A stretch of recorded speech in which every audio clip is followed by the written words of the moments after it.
চাঁদাবাজের বিরুদ্ধে আজকের এই ছাত্রদল, যুবদল, স্বেচ্ছাসেবক দল, মূল দল, বিএনপি অঙ্গ সংগঠনের ৩৩ নং ওয়ার্ডের যৌথ উদ্যোগে বিক্ষোভ মিছিলের সমাপনী শেষে বক্তব্য নিয়ে আসবেন বংশাল থানা ছাত্রদলের মৃত্যুঞ্জয় ছাত্রনেতা অ্যাডভোকেট মোহাম্মদ রাশেদ।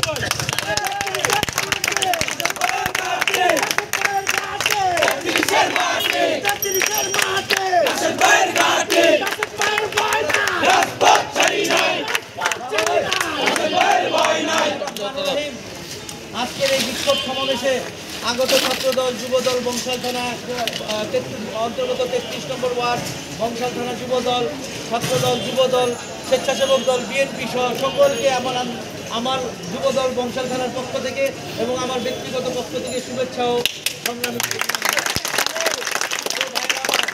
আওয়ামী লীগ বাংলাদেশের যে অবস্থা করেছে তা একেবারে বুড়ির তলানিতে চলে গেছে। আমরা চাই যদি আওয়ামী লীগ, যুবলীগ, ছাত্রলীগ কোনো একটা নেতা কর্মী কোনো আমাদের ওয়ার্ডে অথবা থানায় বিশৃঙ্খলা সৃষ্টি করতে চায় তাহলে তাদের পিঠের চামড়া আমরা রাখবো না, আমরা যোগদান করে দিতে চাই। তারা যারা আওয়ামী লীগ করেছে, যারা যুবলীগ করেছে, ছাত্রলীগ করেছে, তারা স্বাভাবিকভাবে জীবনযাপন করুক, আমাদের কোনো আপত্তি নাই। তারা যদি বিশৃঙ্খলা সৃষ্টি করতে চায় তাহলে আমরা তাদেরকে ছাড়বো না।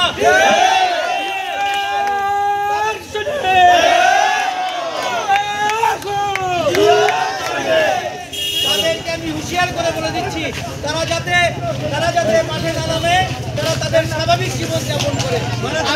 আমি আমার সহযোগিতা ভাই বোনদের সবাইকে শুভেচ্ছা জানিয়ে আমি আমার সংক্ষিপ্ত বক্তব্য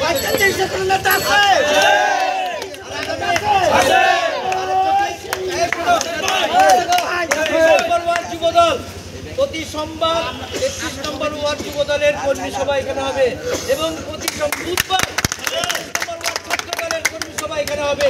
তোমরা সকল ইউনিট নিয়ে তোমরা এখানে কর্মী সভা করবা। ঠিক। ধন্যবাদ।